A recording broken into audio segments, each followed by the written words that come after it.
Hi, welcome back to the corner. It's part 5 for Sunday, June 26, 2022. Check out the first 4 parts if you have not already. You know what to do. If you appreciate the content on this channel,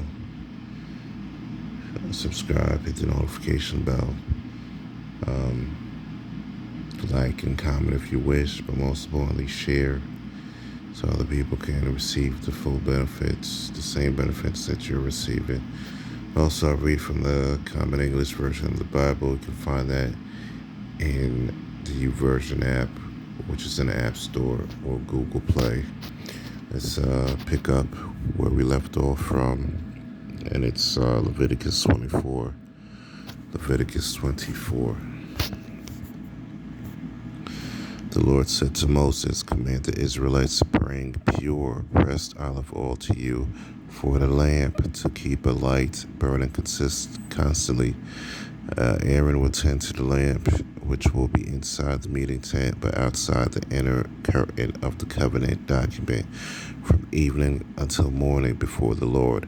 This is a permanent rule throughout your future generations.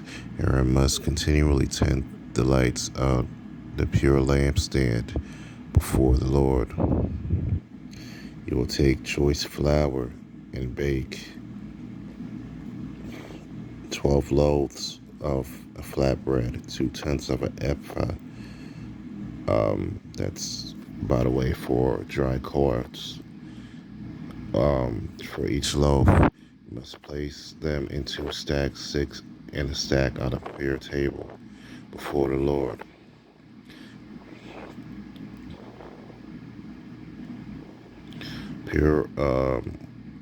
Put pure frankincense on each stack as a token portion for the bread.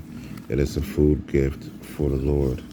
Aaron will always set it out before the Lord, Sabbath after Sabbath, on the behalf of the Israelites as a permanent covenant. It will belong to Aaron and his sons. They must eat it in a holy place because it is the most holy part of their share of the Lord's food gifts, a permanent portion. The son of an Israelite mother and an Egyptian father came out among the Israelites. A fight broke out between this half Israelite and another Israelite man in the camp, during which the half Israelite blasphemed the Lord's name and cursed.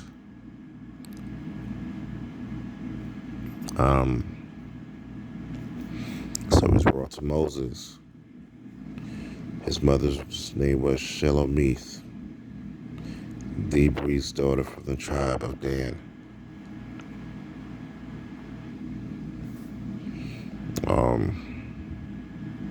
He was put under guard until they could determine the Lord's verdict.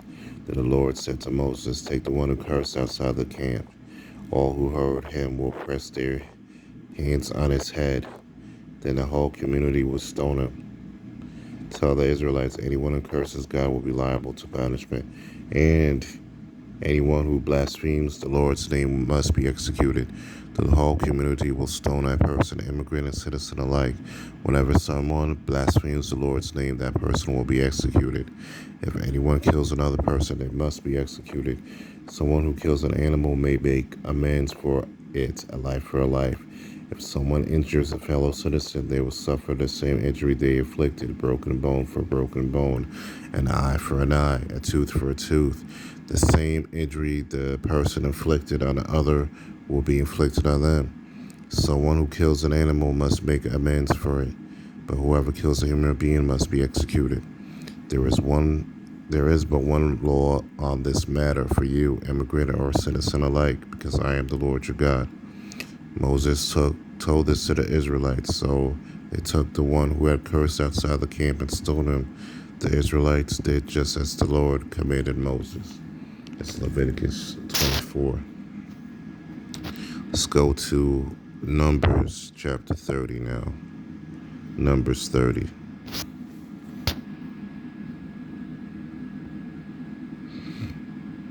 Okay. Moses spoke to the leaders of the tribes of the Israelites. This is what the Lord has commanded. When a man makes a solemn promise to the Lord or swears a solemn pledge or binding obligation for himself, he cannot break his word. He must do everything he said.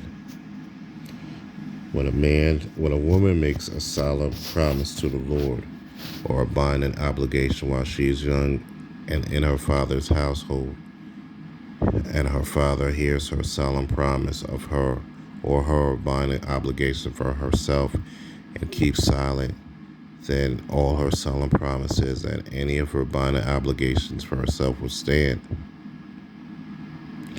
But if her father expresses disapproval to her on the day that he hears her, none of her solemn promises nor any of her binding obligations for herself will stand. The Lord will forgive her because her father expressed disapproval to her. If she marries while her solemn promise is in effect, or makes a statement by which she binds herself and her husband hears it on the day hears it, keeps silent, her solemn promises will stand as well as her binding obligations for herself. But if on the day that her husband hears it, he expresses disapproval to her, he can break her solemn promise and the statement by which she bound herself, then the Lord will forgive her. Every solemn promise of a widow or a divorced woman who makes a binding obligation for herself will stand. If a woman makes a solemn promise in her husband's household or makes a binding obligation for herself with a solemn pledge, and her husband hears, keeps silent, and doesn't express disapproval to her, then all her solemn promises will stand, and all her binding obligations for herself will stand.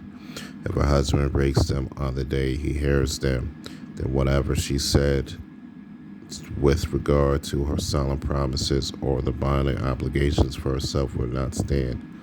The husband has broken them, the Lord will forgive her. Her husband may allow any solemn promise or any binding pledge or self-denial to stand or to be broken.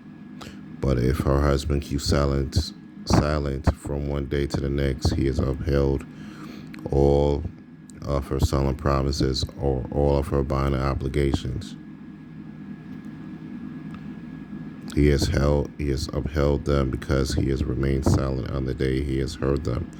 If he breaks them after he has heard them, he will assume her guilt. These are the regulations that the Lord commanded Moses concerning a husband and his wife, and between a father and his daughter while she is young and in her father's household. It's Numbers chapter 30. Let's go to Deuteronomy now.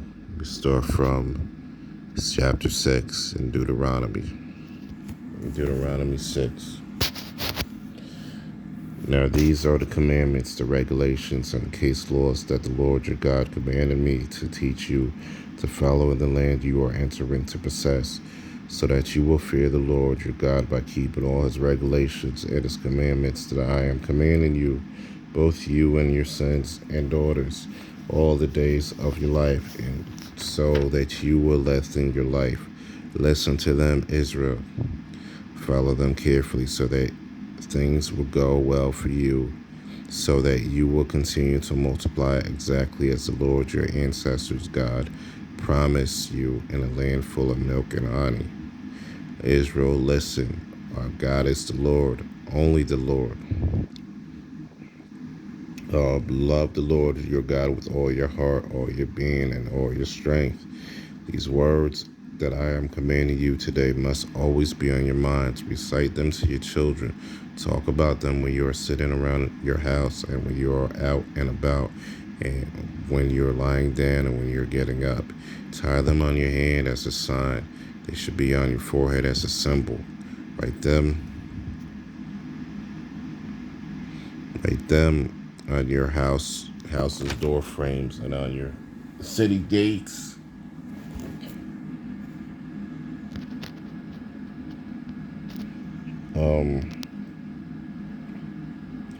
Now, once the Lord your God has brought you into the land that he swore to your ancestors to Abraham, Isaac, and Jacob, to give you a land, and that it will be full of large and wonderful towns that you didn't build, houses stocked with all kinds of goods that you didn't stock, cisterns that you didn't make, vineyards and olive trees that you didn't plant, and you eat and get stuffed. Watch yourself. Don't forget the Lord who brought you out of Egypt, out of the house of slavery.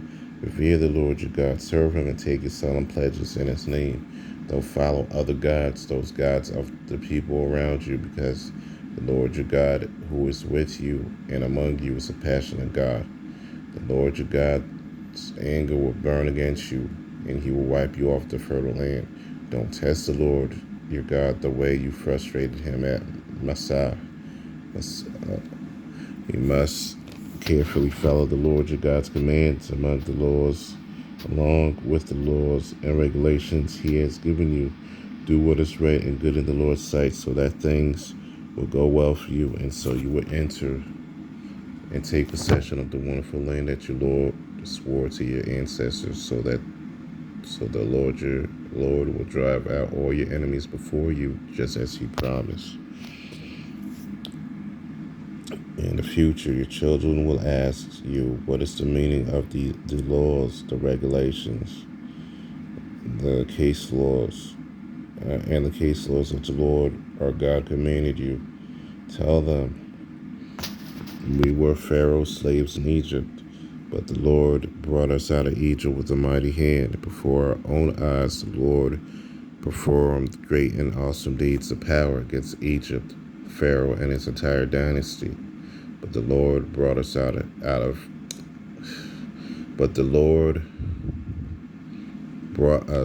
from there so that he could bring us in, giving us the land that he swore to our ancestors.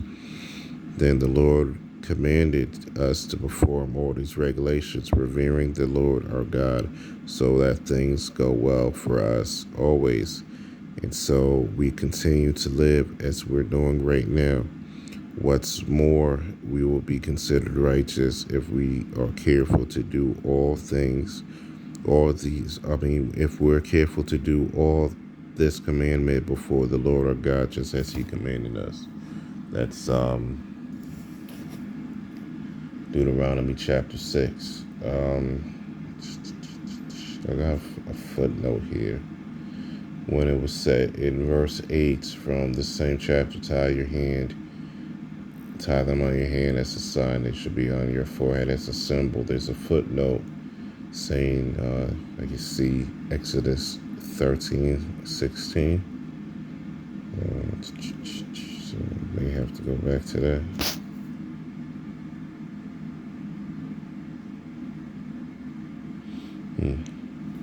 I'll refer back to that in the next part.